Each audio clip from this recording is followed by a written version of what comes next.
El modernismo significa un exagerado amor a lo que es moderno. Se habla del abuso de lo que es moderno, las ideas modernas. Es por eso que se habla ahora de los tiempos modernos. Ahora, en el protestantismo ha surgido poco a poco, aunque él mismo no comprendió desde el principio cuáles serían sus secuelas. Todavía existe un sector pequeño del protestantismo conservador que es un poco con la iglesia que está combatiendo el modernismo. El mismo modernismo apunta a la transformación del pensamiento humano con relación a Dios, con relación al hombre, al mundo, a la vida. Esto ha sido preparado por el humanismo y la filosofía del siglo XVIII y que solemnemente fue promulgado ya luego por la Revolución Francesa. Ahora, la palabra modernista parece ser que el primero que la trató fue Jean Rousseau. Cuando se refiere a un filósofo ateo, tildándolo, él diciendo que como modernista. Parece que es el primero en usar este término. Ahora, en la iglesia, ya alrededor del año 1605, 1606, surge en algunas diócesis italianas, como Turín, Vercelli, por el clero joven, las ideas modernistas que ya posteriormente ya van dañando a lo que es la iglesia y lo que ya vivimos hoy, que ya en su momento lo hablaremos. Bien, entonces tenemos a este modernismo.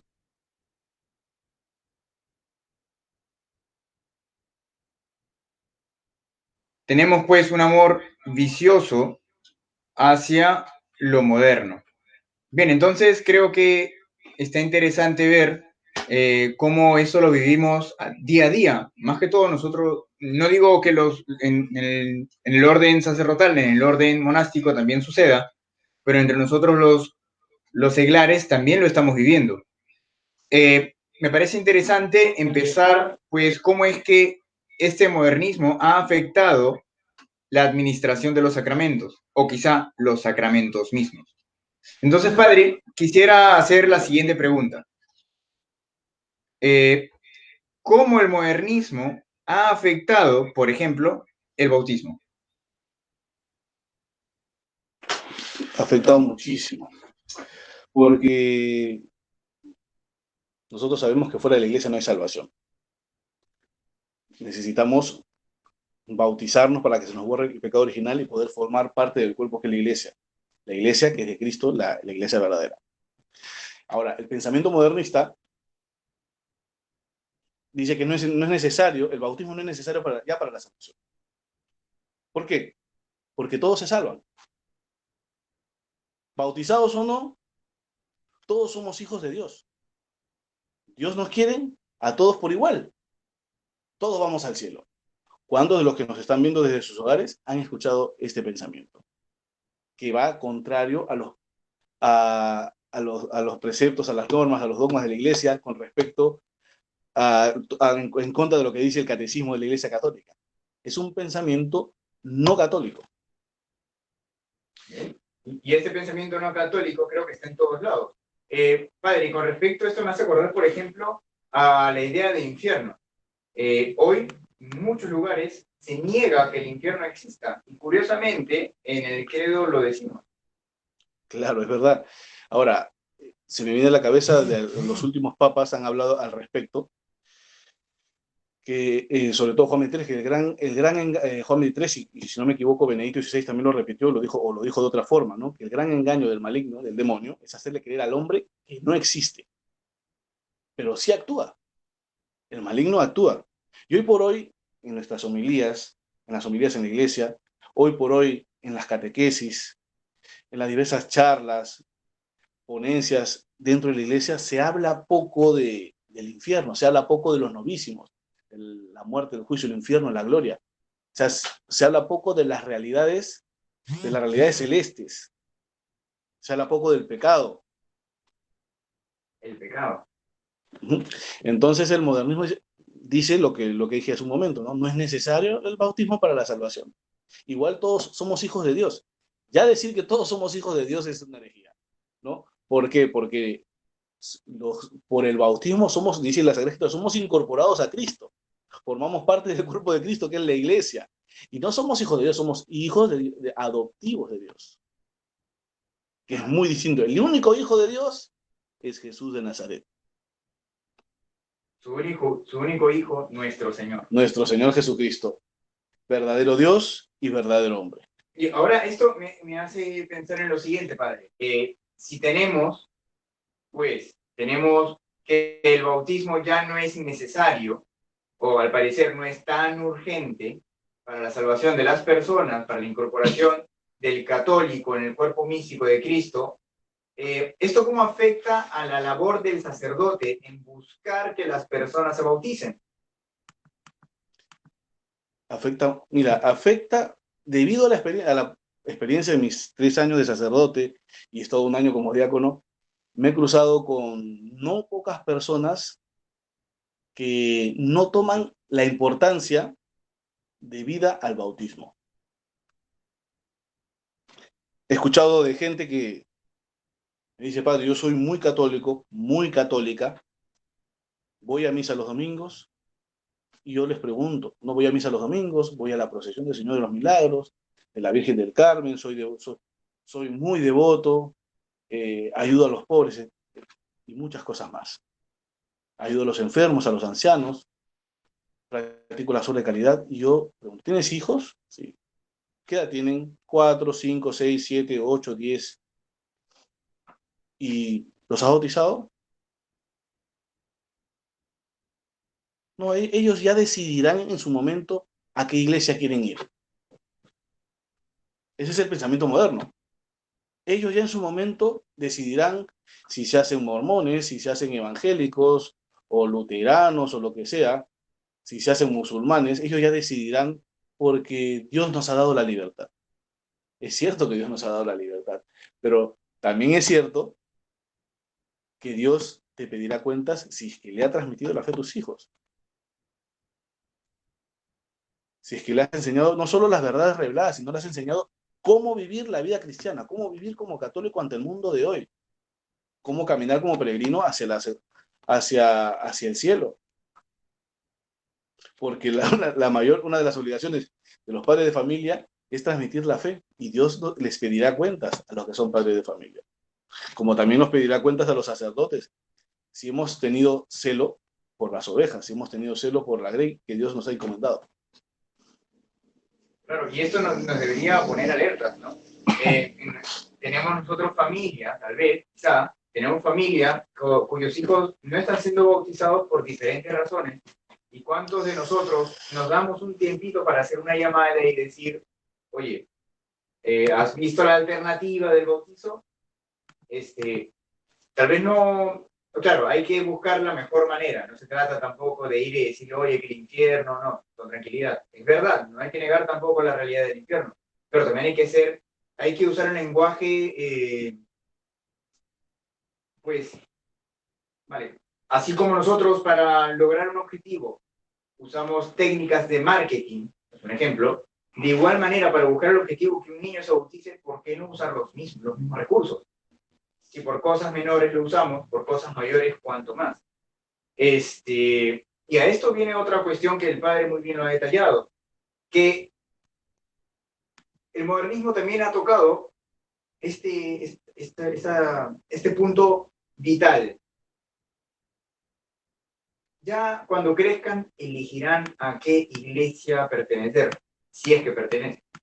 Entonces viene la siguiente cuestión, que el padre ya lo ha presentado, que el modernismo también ha tocado el tema de que la Iglesia Católica no es la Iglesia de Cristo.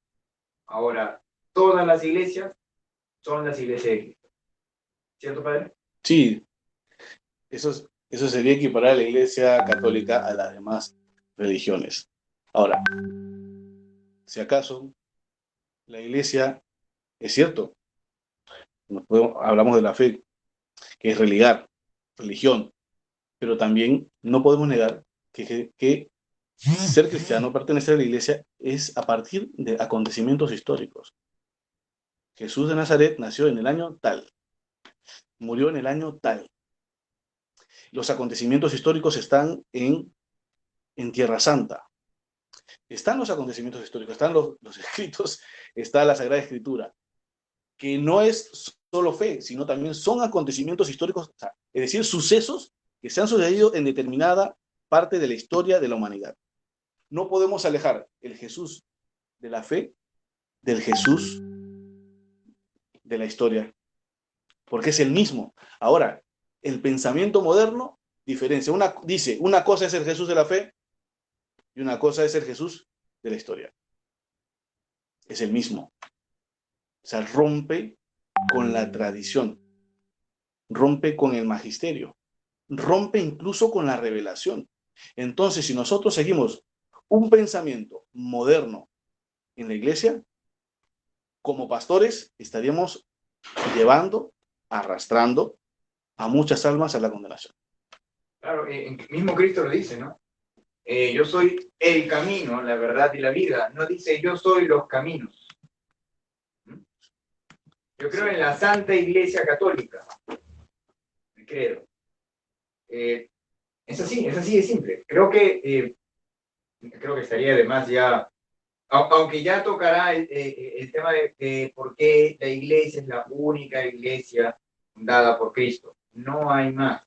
Eso debe estar para todos los católicos claro. Y si hay un problema sobre ello, les invitamos a comentar y a pedir que el próximo tema, a ver, quizá, sea este.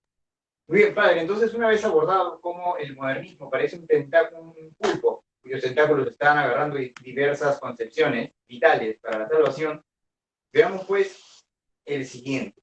¿Qué hay con la confesión? ¿Cómo el modernismo ha trastocado la confesión, el sacramento? Voy a hablar una parte teórica y una parte práctica.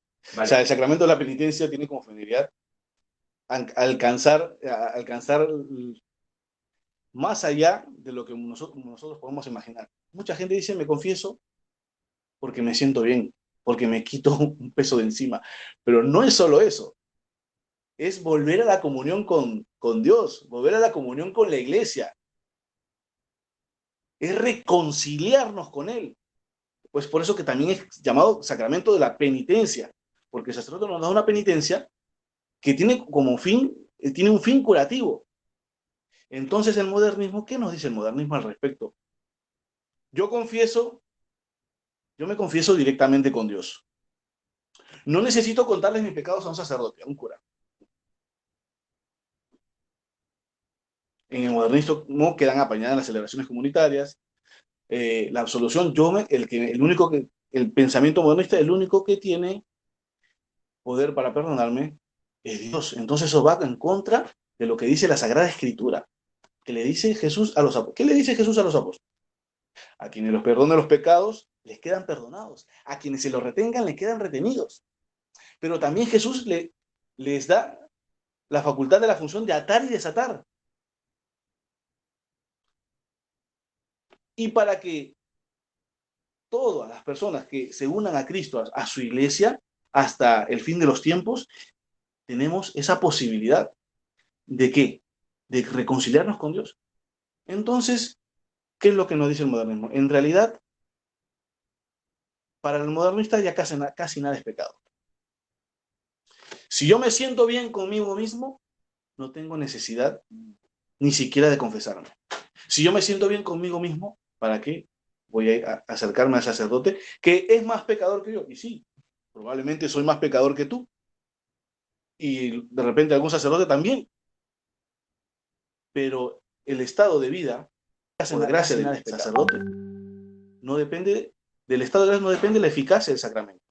El sacramento se da. Así el sacerdote esté en pecado mortal y tú te acercas a confesarte, porque Dios no ha escogido por ser el mejor, sino porque ha querido, nos ha escogido. Entonces nosotros estamos privándonos de santificarnos, porque los sacramentos nos santifican. Nos santifican. y nos unen a Cristo, nos devuelven a la comunión con la iglesia. Es por eso, hermanos, que están en sus hogares, si alguno tiene este pensamiento que no es católico, es bueno corregirle con caridad, decirle que está equivocado, citarle la Sagrada Escritura, llamarles a la conversión,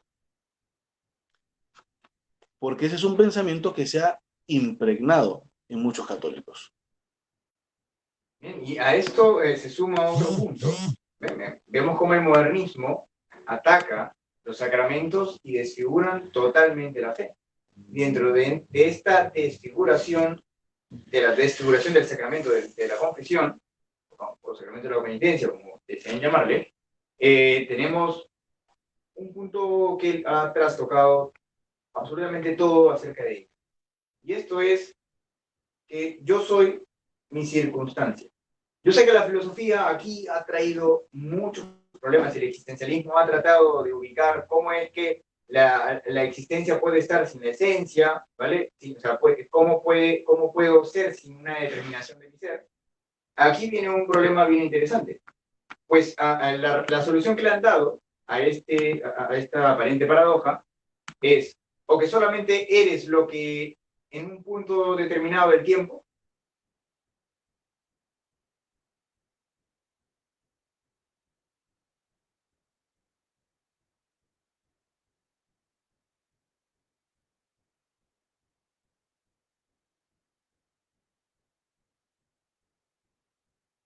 Veamos el pecado de la masturbación. El pecado de la masturbación, por ejemplo, hoy se puede decir, para estos modernistas podemos decir lo siguiente. Al parecer, no nos vendría a ser pecado, porque es las circunstancias del joven con respecto a sus hormonas que se están moviendo y no puede controlarlas. Veamos otro ejemplo. Por ejemplo, hoy, veamos, el pecado de la fornicación. Bueno, es que el joven tiene mucho estrés y tiene que conocer su cuerpo. No, porque el joven hoy vive estresado, no puede vivir el hoy, hay que dejarlo vivir. Bueno, son todas las circunstancias las que en verdad lo usamos de justificación para que el pecado sea bueno. Ya no es pecado. La circunstancia hoy tiene el poder ficticio de hacer que el pecado deje de ser pecado. Y es gravísimo. Otro punto que toca, y creo que el padre nos puede contar un poco su experiencia, padre, le hago esta consulta, cómo el modernismo al respecto ha modificado la visión de un acto de caridad en específico que es la corrección. ¿La corrección es necesaria? ¿Ya no? Es necesario porque está primero en la Sagrada Escritura corregir al que se equivoca, corregir al que hierra, es una obra de misericordia. Ahora, hoy por hoy, hay padres dentro de la iglesia, o sea, es decir, padres de familia dentro de la iglesia, que no corrigen a sus hijos. Surge esta palabra, ¿no? Tengo que darle su espacio. Tengo que respetar sus decisiones cuando todavía tiene 8, 9, 10, 11, 12 años, 13, 14, 15. No se le corrige. Cuando se llega tarde después de haberse ido a cualquier otro lugar, a estudiar o a una fiesta o a una reunión de amigos. No se corrige. Padres católicos, si hay algunos padres católicos que nos están viendo de sus hogares, mientras tus hijos, al menos, mientras estén en tu hogar, tú estás llamado a corregirles. Así no estén en tu hogar, tú te enteras como padre católico, tú puedes ejercer la corrección fraterna. Que tu hijo es, por ejemplo, con caridad está conviviendo, y hablas de la verdad de fe. Que está siendo infiel, o tu hijo o hija. Te enteras que va a abortar, llamas a la conversión. El pensamiento moderno, que haga su vida, él es libre, ellos son libres. ya tienen capacidad de tomar sus decisiones. No, nosotros como católicos estamos llamados a corregir al que yerra. Así como también nosotros, sacerdotes, también el pueblo de Dios puede acercarse, tocarnos la puerta o llamarnos a un lado y decirnos, padre, yo creo que usted se ha equivocado en esto, en su forma de hablar, en su forma de pensar, en su carácter, padre, tenga cuidado con lo que ha dicho, etcétera. Nos puedes corregir. Más allá de que aceptemos o no, o la persona no acepte, pero nosotros ejercemos nuestra función de cristianos, nuestra función profética, corrigiendo al prójimo. Porque en la corrección también se ve el amor. Y hoy por hoy no se corrige poco. Son pocos. En vez de corregir, muchas veces dejamos que pase y murmuramos y pasamos el chisme con el otro. Entonces eso no es un pensamiento católico.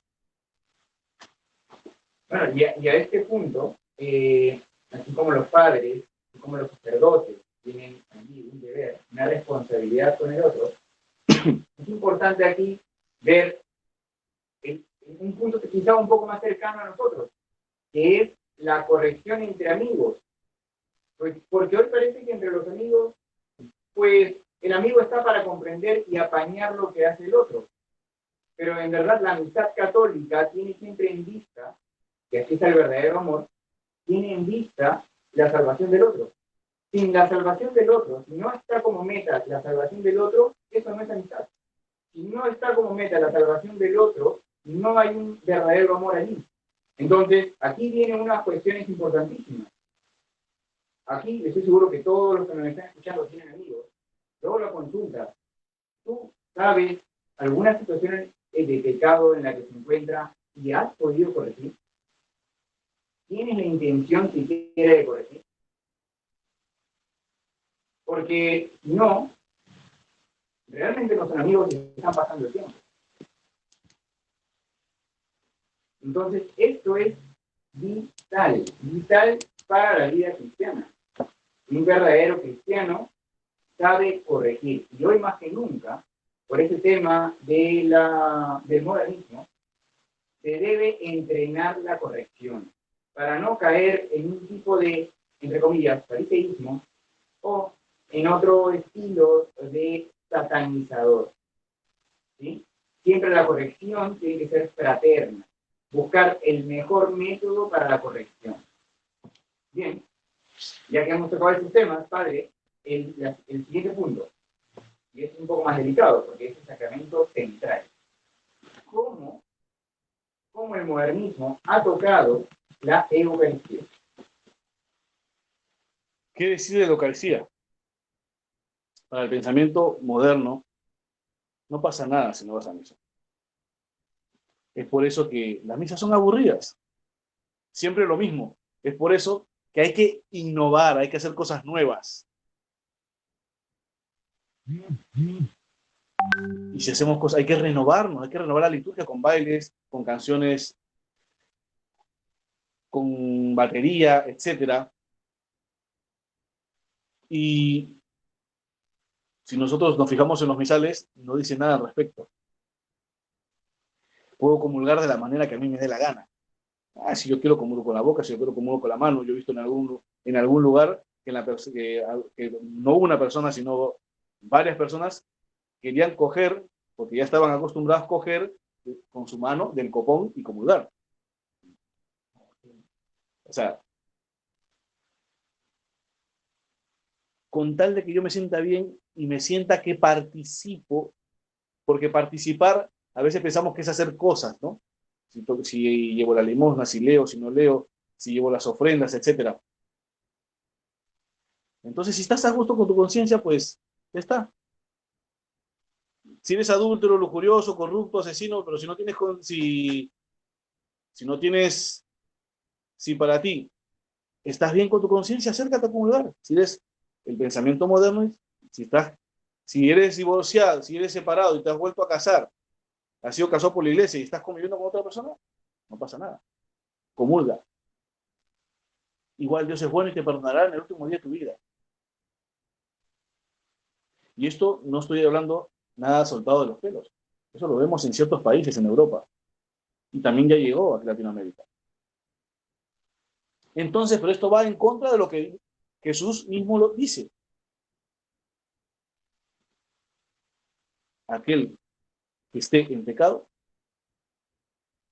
y coma mi cuerpo y bebe mi sangre, está comiendo su propia condenación.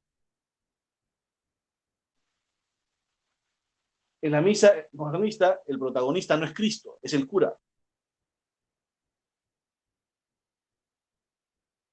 ¿Y cómo nos damos cuenta cuando hablamos de más? Cuando el centro es no la palabra proclamada, no la consagración en la cual se desciende Cristo, su cuerpo, alma y divinidad, sino lo que yo digo. Y a veces los sacerdotes caemos en eso. Es por eso que el pensamiento moderno dice que la misa debe ser renovada, debe ser un espectáculo divertido, debe atraer a los jóvenes. ¿Realmente atrae o desvirtúa lo que es? Para el pensamiento moderno pone en duda lo que es la transustanciación. ¿Por qué? Porque se dice que es un concepto ya pasado de moda, ya no es un concepto actual, sino que la consagración es un símbolo, es una presencia misteriosa, o a veces tenemos el pensamiento protestante que Jesús de Nazaret, de que Jesús solo está en cierta parte de la Eucaristía y luego desaparece. ¿Y qué dicen los concilios? ¿Qué dice el Concilio de Trento al respecto? Si alguno negare, antes de hablar del Concilio de Trento, hay que tener en cuenta de que cuando el Papa habla ex cátedra, es decir, en cuestiones sobre fe y costumbres, y también cuando el Papa está con todos los obispos del mundo en concilio, es infalible, no falla. Es por eso que se habla de la infalibilidad del Papa. Y los obispos cuando hablan cuestiones sobre fe y costumbre en comunión con el sucesor de Pedro, también son infalibles. Entonces, en cada concilio, cuando se promulga un decreto, de manera solemne, es infalible. Es decir, no falla, porque así como existe el colegio apostólico, existe también el colegio episcopal, en comunión con el sucesor de Pedro. Entonces el Concilio de Trento define en la sesión 13, en los cánones 1 al 3, para que no haya duda ni confusión, y no crean que es lo que nosotros decimos. Si alguno negare que en el Santísimo Sacramento de la Eucaristía se contiene verdadera y real y sustancialmente el cuerpo y la sangre, juntamente con el alma y la divinidad de nuestro Señor Jesucristo, y por ende, Cristo entero, sino que dijere que solo está en él como en señal y figura o por su eficacia, sea anatema. Si alguno dijere que el sacrosanto sacramento de la Eucaristía permanece la sustancia del pan y del vino juntamente con el cuerpo y la sangre de nuestro Señor Jesucristo, y negare aquella maravillosa y singular conversión de toda la sustancia del pan y del cuerpo y de toda la sustancia del vino en la sangre, permaneciendo solo en las especies del pan y del vino, conversión que la Iglesia Católica aptísimamente llama transustanciación, sea anatema. Finalmente, si alguno negare que el venerable sacramento de la Eucaristía se contiene Cristo entero bajo cada una de las especies y bajo cada una de las partes, cualquiera de las especies, hecha la separación, sea anatema. Entonces, está la presencia real de Cristo. Nosotros no nos tenemos que inventar nada, porque si nosotros seguimos y somos fieles a lo que Jesús le ha encargado a sus apóstoles, y no transformamos la fe, no transformamos los sacramentos, no solo no nos equivocaremos, sino que recibiremos los frutos en nuestras vidas de los sacramentos que nos santifican y que recibimos. Bueno, y a todo esto, qué lástima que haya tocado, que haya llegado a trastocar esto el modernismo, porque esta es la centralidad de la Iglesia, el misterio más alto que tenemos aquí, para disfrutar y gozar de una manera santa. Y a todo esto, ya que ha trastocado, ha desvirtuado incluso a la Santa Misa en muchos lugares, también ha desvirtuado, hago la consulta, padre, ¿de qué manera ha desvirtuado la participación de los fieles en la misa? ¿Se preparan? ¿Ya no se preparan? ¿Cómo es la actitud? Claro, si nosotros estamos preocupados por lo que perece, la modernidad ha dejado de lado a Dios y las cosas santas y solo asisto para estar bien, sentirme bien, estar bien con Dios para que no me pase nada, para que me vaya bien. Entonces, no nos preparamos para la Santa Misa. Y a veces decimos, Dios no me habla, no veo a Dios. Entro a la misa, así como entro a la misa salgo, no siento nada. O sea, tampoco el punto está en no es sentir, sino dialogar con Dios, porque Dios dialoga constantemente con nosotros en la Santa Misa y está presente en distintas partes de la celebración, pero principalmente se hace presente en su cuerpo, alma y divinidad, en las especies eucarísticas, en la consagración, por el Espíritu Santo, cuando el sacerdote pone las manos sobre las especies. Pero si yo no sé lo que estoy celebrando, simplemente lo hago porque tengo que hacerlo o porque toca hacerlo, entonces quiere decir que estoy viviendo los sacramentos de manera superficial. Es necesario que todo católico, no solo el sacerdote, nos preparemos antes de la Santa Misa. Es por eso que existen los devocionarios, existe el rosario, podemos rezar un denario, estar un momento de silencio de repente frente al Santísimo, expuesto de repente en la capilla del Santísimo de algunas parroquias que tienen la dicha de tener exposición al Santísimo en diversas horas, o en el Sagrario, que es el mismo Cristo, o rezar el rosario, un denario, o 3 Ave Marías, estar en silencio antes de, para tener el corazón dispuesto. ¿Cómo me preparo yo antes de la misa? ¿Hago realmente el ayuno eucarístico? ¿Es una cosa pasada de moda? Entonces, si yo no me preparo antes de, para encontrarme con Jesús de Nazaret, para vivir plenamente la Santa Misa, entonces sucederá lo que a muchos sucede. Así como entran, salen, porque no se han encontrado. Simplemente su cuerpo, el cuerpo está presente, pero la mente, el ser, está en otro. Está pensando en el trabajo, en los estudios, en la familia, etcétera. Pero a veces no estamos sumergidos en la celebración, sumergidos en el sacramento. Entonces llegamos y se llega como que no se ha celebrado.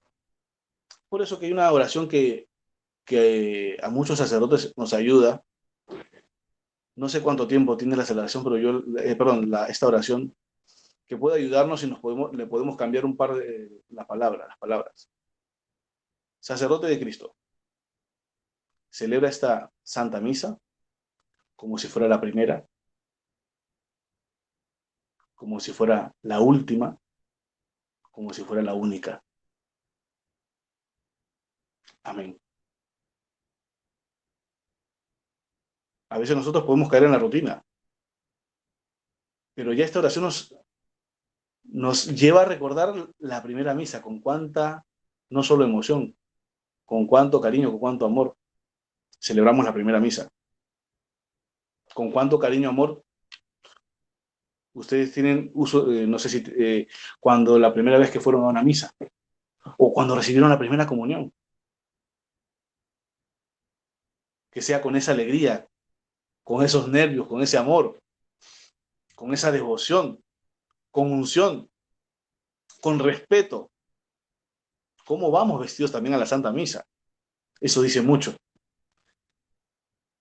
¿Cuánto amor podemos tenerle a Cristo? Eso también se ve en la vestimenta. ¿Cómo vamos vestidos a la Santa Misa? De cualquier forma, o voy a lo que es el santo sacrificio del altar, misterio pascual.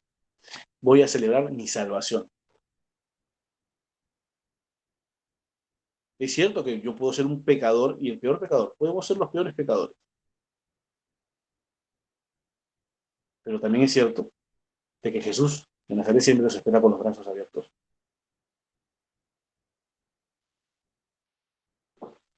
Y ante esto, pues invitamos a cada uno, ¿no? En sus casas, reflexionar estos puntos que hemos tocado. Porque bueno, el modernismo ha trastocado absolutamente todos los sacramentos en la Iglesia Católica, absolutamente todos, y los viene trastocando ya durante bastante tiempo, muy silencioso.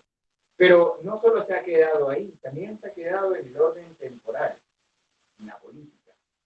Por ejemplo, en la política está orientada hacia el bien común. Hoy ya no, hoy está orientada hacia el voto popular, lo que la gente quiera. Ese es el modernismo hacia la política. Si la gente quiere aborto, tomen aborto. Si la gente quiere pastillas anticonceptivas gratis, tomen sus pastillas anticonceptivas gratis. Es aborto, lo mismo. Si la gente quiere divorcios rápidos, tomen sus divorcios rápidos. Si la gente quiere unión civil, tomen su unión civil. Lo que la gente quiera, tomen. Eso es. Y si no empezamos a formarnos desde casa, como ya varias veces lo estamos tocando, pues el riesgo es mayor. El riesgo de que este modernismo expanda sus tentáculos hasta en la vida privada, en la familia que ya llegó, es posible que elimine a la familia del ámbito jurídico y se quede sin protección, como hoy lo estamos viendo. Así que alertamos a todos aquellos que nos están escuchando, fórmense, alerta, porque la familia se está quedando sin su rol esencial en la sociedad. No hay sociedad sin familia, sin la familia natural. Si quitamos la familia natural de este orden, adiós sociedad tal como la conocemos. Este es el mensaje final que queremos dar. Aquí podemos decir, si no nos formamos bien, podemos decir adiós, absolutamente adiós, a la sociedad tal como la conocemos. Bien, también sería importante hablar sobre cómo afectó el modernismo en el matrimonio. Por favor. Sí, o sea, ahora claro, antes de que se nos pase y se nos acabe el tiempo, el modernismo habla de que el matrimonio ya no es indisoluble. Eso es un ideal inalcanzable. Puedes divorciarte, volverte a casar y seguir comulgando y no pasa nada. Ya sabemos que podemos comer nuestra propia condenación. Los que están casados y luego conviven con otra persona, o casadas, conviven con otra persona y comulgan, están comiendo su propia condenación. En algún caso se podrá haber disolución del matrimonio, pero no en todos los casos. Entonces, hay que ser conscientes. No es que vas a comer cualquier alimento, sino es el pan de los ángeles, el cuerpo de Cristo. Y el Señor lo ha dicho. Entonces, porque si nosotros no vivimos la fe, si en los matrimonios, en las familias no se vive la fe, ¿cómo se podrá transmitir la fe a los hijos? Si se tiene un pensamiento moderno, no pasa nada. Igual comulgo. Tu hijo lo ve, tus hijos lo ven y probablemente lo repitan. Entonces hay que tener mucho cuidado en cuanto a comulgar en pecado. Ahora, por otro lado, también el modernismo ha afectado en el orden sacerdotal, por supuesto. No es algo oculto, es algo prácticamente público, de que hay sectores en la iglesia que quieren que los sacerdotes no vivamos el celibato. Hay ciertos lugares en ciertos países, son pocos, y es cierto que, sí, algunos dicen Jesús no lo ha dicho, pero Pablo lo dice como hombre de fiar que soy. ¿Por qué? Porque si quiero seguir a Cristo y luego estoy casado, o si una mujer quiere seguir a Cristo y estar casada, como que está dividido, no puede seguirle completamente. Es una ley positiva. Es cierto que fue por medio de un concilio, pero yo, desde sus hogares, yo les invito a pensar un poquito. Si el sacerdote está llamado a dar la vida por Cristo, por el Evangelio, a tiempo completo, si a veces algunos de ustedes van a sus parroquias y a veces el sacerdote está confesando y a veces no alcanza el tiempo porque o hay largas colas, o no le alcanza en tiempo, porque de repente está enseñando en el seminario, o porque la parroquia también tiene un colegio, etcétera. ¿Te Por el imaginas si el Evangelio. sacerdote estaría dividido teniendo una familia?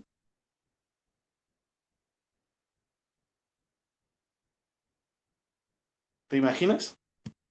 tendría que dedicarle más tiempo a la familia y menos tiempo al sacerdocio. Ahora ya hay concilios en los cuales la iglesia se ha basado y ha hablado la necesidad de. Pero dirán, pero la iglesia ortodoxa o la iglesia griega, los sacerdotes se pueden casar, sí, pero para elegir un obispo o un patriarca, tiene que ser célibe.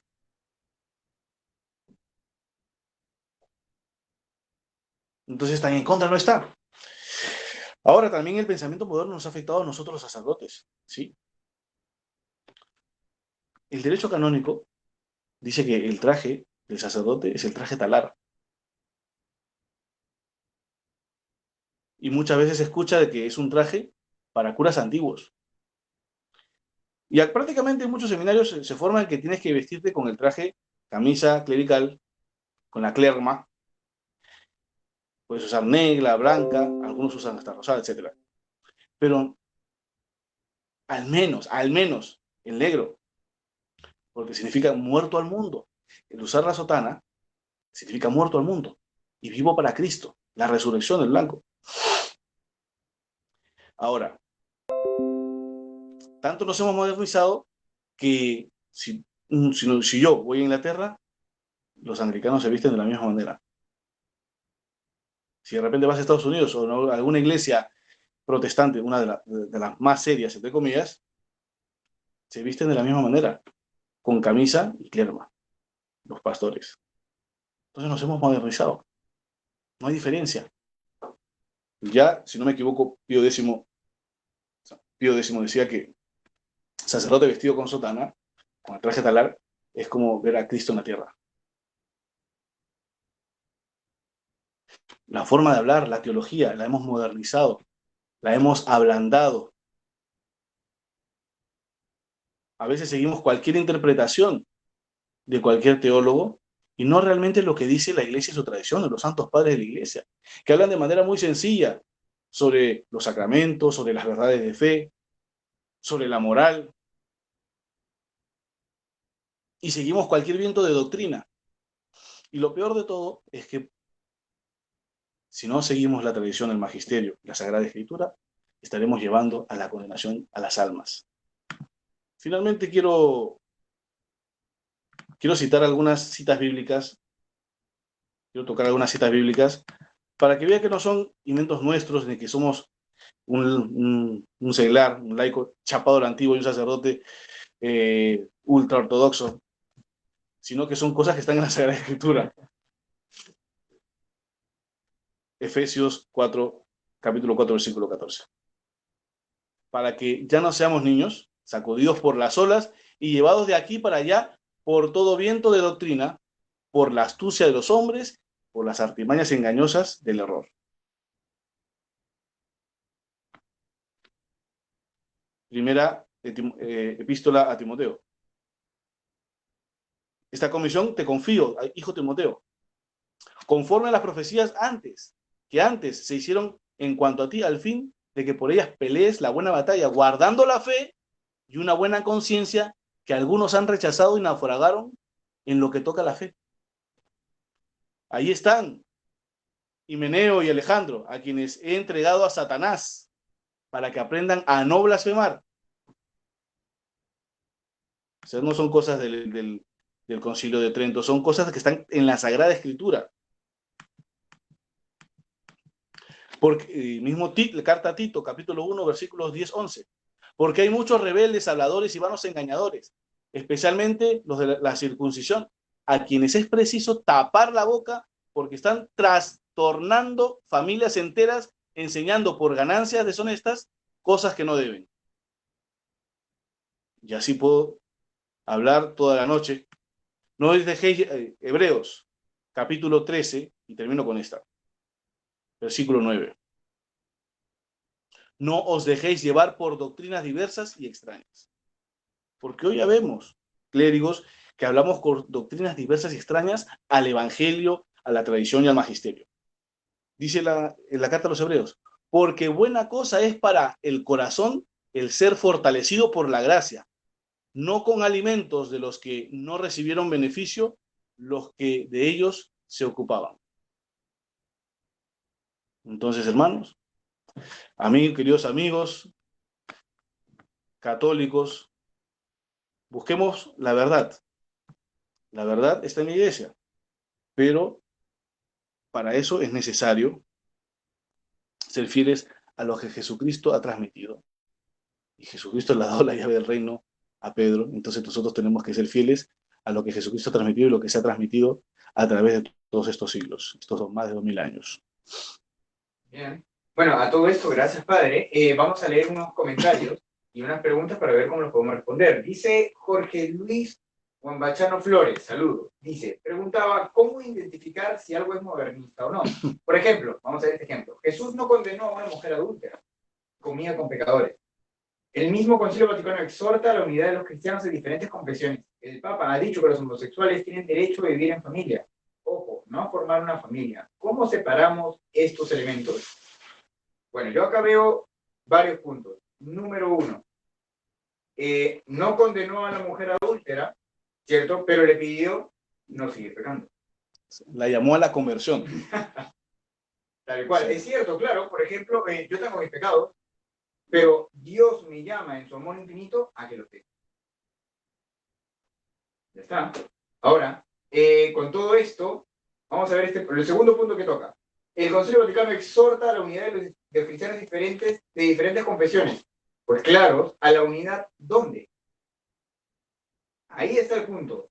¿Dónde requiere esa unidad? ¿Dónde está esa propiedad trascendental religiosa? ¿Dónde se encuentra? En la Iglesia Católica. Por eso decimos que la Iglesia es una propiedad trascendental de la Iglesia es ser una. Por lo tanto, es la única capaz de tener esa unidad, tanto en sus fieles, tanto en lo que dice, tanto en lo que sabe, tanto en lo que se le revela. Una unidad perfecta. Sigamos. Dice, el Papa ha dicho que los homosexuales tienen derecho a vivir en familia. Bien, aquí hay que distinguir lo que dice el Papa como opinión y lo que dice el Papa, ¿ok?, en una situación de ex cátedra. Todo lo que diga en conferencias,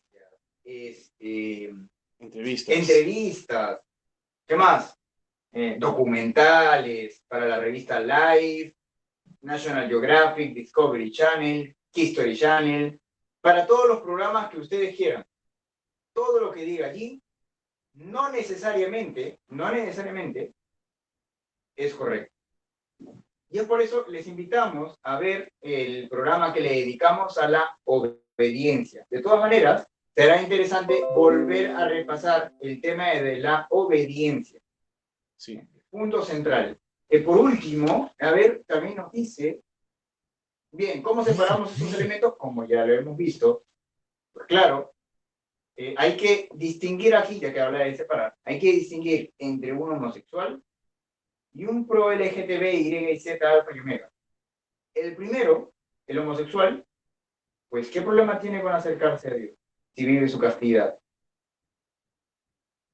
Yo quiero aquí hago una consulta. ¿Qué diferencia hay entre un homosexual que se reconoce homosexual y quiere, por tanto, controlar sus impulsos homosexuales con una persona heterosexual que se reconoce heterosexual y quiere controlar sus impulsos heterosexuales estando no casado? ¿Qué diferencia hay? Ninguna. Ahora volvamos al mismo problema. ¿Qué diferencia hay entre un homosexual que se sabe homosexual, pero quiere liberar todos sus impulsos homosexuales y legislarlo, con una persona heterosexual que se conoce heterosexual, pero, aquí viene, busca la legalización y la defensa de la familia natural? Aquí sí hay diferencia, porque el primero está imponiendo una ideología, algo falso, una ficción, y el otro está pidiendo que algo real no deje de serlo. ¿No hay distinción? Pues claro que la hay. Muy bien, creo que podemos pasar al siguiente pregunta, que nos dice, ¿podrían comentar el concepto del ex opere operato en relación a los sacramentos? Pues claro, el ex opere operato dice del trabajo que se realiza. Más que todo se refiere a cómo la gracia actúa a través de los sacramentos y tiene distintos puntos, ¿verdad? Bueno, en los sacramentos es Cristo el que siempre actúa, ¿vale? Eso debe estar claro. Me parece que ese es el punto uno y todo esto, por si acaso, está en el Concilio de Trento de 1947. También dice que, vale, los sacramentos no son mágicos. O sea, es decir, tienen una causa y esa causa, ¿vale? Ese poder que los realiza es Cristo, el Espíritu Santo, obrando en la iglesia. Por lo tanto, Cristo es el agente. No es ni el sacerdote, no es ni la persona, es Cristo mismo. Sí, en persona. Es quien actúa en persona. Bien, ¿qué más? Tenemos que los sacramentos no solamente son señales, ¿vale? Sino que confieren absolutamente y realmente la gracia. Bueno, hay muchos puntos más, me parece que son 8, quedaría para comentarlos, pero me parece que eso da para un programa entero. Sí, estaría genial. Pero gracias por esta pregunta, te animo. Por favor, te animo, Ricardo García Cárcamo. Muchas gracias por la pregunta, te animamos a seguir haciendo esas preguntas que nos nutren a todos. Por último, aquí una consulta, padre. ¿Por qué el sacramento del matrimonio está tan devaluado en la actualidad? Muchas gracias por la pregunta, César Rivera. Porque nosotros, los sacerdotes, tampoco nos hemos preocupado por cuidarlo, por formar, porque porque no nos hemos preocupado, no todos, hay sacerdotes que sí. Bien. Primero, formar a las familias, como que dice el Papa Francisco, no, oler oveja, estar con las familias, pero también formar a los jóvenes. O sea, formar a los jóvenes, formar a los niños, sobre todo. Si nosotros estamos unidos a las familias, como buenos pastores, y no nos preocupamos por ser asalariados, y estamos formándoles, acompañándoles a los recién casados, a los que se preparan. Porque no solo basta con decirle charlas prematrimoniales, sino también es necesario acompañarlos en ayudarles a que se introduzcan en la iglesia, porque porque no ayuda mucho. Es cierto que el sacramento actúa y es eficaz. Todos los sacramentos son eficaces, tienen sus gracias, sus dones, pero también necesitan ser acompañados. Así como necesita ser acompañado el que va a ser bautizado, sea niño o adulto, los padres, necesitan ser acompañados los que van a recibir la primera comunión, hacer un trabajo post primera comunión, post confirmación, después de la confirmación, porque no basta con, supongamos, si la familia no es, por ejemplo, si la familia no es constituida, recibe el sacramento, pero si no tiene un empujón de los catequistas, si no tiene un empujón del párroco o del vicario, del sacerdote, acaba la confirmación, acaba la primera comunión, acaba el matrimonio, si no tienen en qué apoyarse sino en los sacramentos, en Cristo, si no se les ayuda a seguir adelante en la fe, poco a poco se pueden ir alejando y sucede lo que hoy sucede, ¿no? Una multiplicación de personas, no muchas, pero hay cierta cantidad de personas que se separan, que no pasan del año, 2 años o 3 años. ¿Por qué las personas hace 50 o 100 años permanecían hasta el último día de su existencia, en su mayoría, y ahora en su mayoría son las que se separan? Es interesante. Va más allá de la catequesis. Hoy por hoy el hombre, por ejemplo, cada vez menos tiene capacidad de sufrimiento. No acepta al otro como es. Entonces eso no basta con 4 charlas antes del matrimonio o 6 charlas. Necesita una formación que debe abarcar desde la niñez, desde que tiene uso de razón. Entonces es un trabajo delicadísimo, en la cual los pastores, es decir, los ministros ordenados, estamos llamados a acompañar desde que ingresan a la iglesia. Y también debemos tener celo, no solo por traer cantidad a la iglesia, sino por los que están dentro, formarlos bien. Porque a veces son también los que están dentro de la iglesia, en los grupos parroquiales, en los movimientos, que están en la iglesia, los que sufren estas consecuencias. consecuencias del modernismo, consecuencias también de nuestra falta de celo apostólico. Esa falta de celo apostólico que pedimos, por favor, que se vele, ¿no? Por último, Milton Rafael Álvarez dice, ¿qué decirle a las personas que sostienen corrientes modernas? Me dicen que no puedo afirmar que fuera de la iglesia no hay salvación. Bueno, esto ya lo hemos tocado, lo volvemos a repetir. La Iglesia Católica del Concilio Vaticano II en ningún momento niega el extra eclesia universal. Lo único que hace es profundizar mucho más de lo que ya se ha profundizado. De hecho, acuérdense que lo único que se hace con los misterios de fe no es más que ir purgando. No se descubre nada nuevo. No hay un descubrimiento tal cual. Lo único que se hace es, pues, purgar y profundizar lo que ya está arreglado.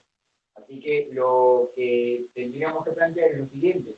Dios es omnipotente y por tanto puede decir a tal persona que no está bautizado en nada, decir, ok, yo con mi omnipotencia veo que mi iglesia, a la cual es el sacramento de salvación de todas las naciones, está pidiendo por esa alma. De hecho, en las misas pedimos por todos. En general, por toda la humanidad. Entonces, en ese momento, Dios dice, ok, está pidiendo por esta alma. Yo en mi omnipotencia puedo hacer algo. En el último momento de su vida, antes de que, justo al momento de expirar, le permite la luz de conocerlo y de reconocer a su iglesia como la única iglesia o único sacramento de salvación. Por lo tanto, en ese momento que él acepta eso, por la gracia de Dios, no por sus fuerzas, y sobre todo, no sobre todo, pero de manera significativa y esencial, por la oración de la iglesia, es decir, por la iglesia, se salva. Por lo tanto, podemos decir, afirmar con mucha fuerza, con más fuerza quizá que antes, extra ecclesia nulla salus es verdad, es real y es actual. Creo que es suficiente explicación para ello. Bien, entonces, más bien, queríamos mandar, claro, los saludos respectivos a los que nos han estado siguiendo, ¿no? Jimena, Daniel, bueno, Jimena Tello, Daniel Lagos, Francisco Quesana, Mónica Lagos, Lucía Verónica Lagos, Yolanda Cortés, Lalo Eragui, Mario Chacón, Wilson Darío dos Santos, Roberto Jarquín, Nereida Jerónimo, Edgar Montano, Matías de Lioto, José Cataña, Elvia Trejo, Paulina Zamudio, Mari Ramírez, Jonathan Parra Ramírez, Nayeli Pérez Medina. Muchas gracias a todos, muchas gracias por estar aquí, por escucharnos, darse un tiempo y les invitamos pues a dar batalla al modernismo. Padre. Sí, hacemos una oración. Antes de acabar, les recomendamos, aunque es un tema muy amplio, y hemos tratado de abarcarlo en una hora, muy amplio, les invitamos a leerse la encíclica Passion del Papa San Pío X, que habla sobre el modernismo. Ahí lo verán de una manera muy amplia, muy precisa, y les ayudará muchísimo. Y responderá también a las interrogantes que algunos tienen en sus hogares. En el nombre del Padre, del Hijo y del Espíritu Santo. Amén.